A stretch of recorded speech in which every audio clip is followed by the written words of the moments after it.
Hello guys, मैं ये book पढ़ रही हूँ। आर्ट पर है, ये art and drama in education. ये काफ़ी पहले से मेरे पास में ये बुक पढ़ी हुई है। काफ़ी अच्छी बुक है। इसमें इंट्रोडक्शन है कि आर्ट जो हमारे इंडिया में, पूरे वर्ल्ड में कहाँ से आया, कैसे उसकी शुरुआत हुई, और ये आर्ट जो है हमारे लिए कितना इंपॉर्टेंट है। जैसे कि जो स्किल्स में हम सोचे कि हमें ड्रामा स्किल्स है, हमारे अंदर ड्रामा है, डांस है, हमारी एबिलिटीज़, हमारी स्किल्स जो है वो हमेशा हमें हेल्प करती है। हमारी हॉबीज़ जो हमारी स्किल्स में कन्वर्ट हो जाती हैं, और हमारी हॉबीज़ जो है वो हमेशा एक बिजनेस का सोर्स हो सकती है, एक अर्निंग का सोर्स हो सकती है।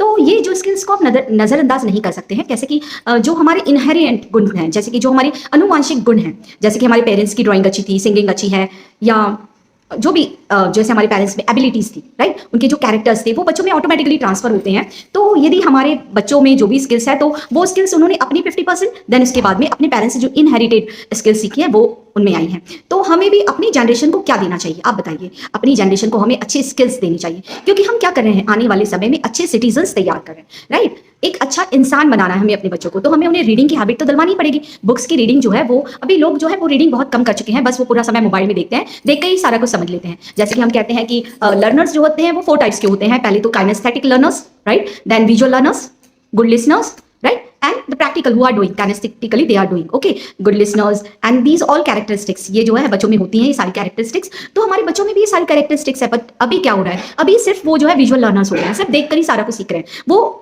रीड नहीं कर रहे हैं, राइट। रीडिंग स्किल्स उनके अंदर से निकलते जा रहे हैं, वो एक्सपेरिमेंट नहीं कर रहे हैं, वो जस्ट देख रहे हैं, अप्लाई कर रहे हैं, देख रहे हैं, बट वो अप्लाई जो है वो भी सही तरीके से नहीं कर रहे हैं, ठीक है। साइंस में जो है वो प्रैक्टिकल होता है, तो क्यों होता है प्रैक्टिकल, क्योंकि प्रैक्टिकल के माध्यम से जो बच्चे काफी कुछ सीखते हैं। तो हमारे बच्चे जो है वो आजकल बस वीडियोस, मोबाइल, ये चीज़ों में है, ना आउटडोर एक्टिविटी हो रही है, ना इंडोर में कुछ अच्छा सीख रहे हैं, बस वो लोग मोबाइल से पढ़ रहे हैं, मोबाइल ही उनकी दुनिया हो गई है। तो हमें कोशिश करनी चाहिए कि हमें उन्हें अच्छी अच्छी स्किल्स सिखाना है, उन्हें रीडिंग की एक हैबिट डलवानी है। पहले के लोगों के घर में न्यूज़पेपर आते थे, रोज जो है पेरेंट्स भी न्यूज़पेपर पढ़ते थे, उनके पेरेंट्स भी न्यूज़पेपर पढ़ते थे, और छोटे बच्चों को भी ऑटोमेटिकली ये हैबिट न्यूज़पेपर पढ़ने की हो जाती थी।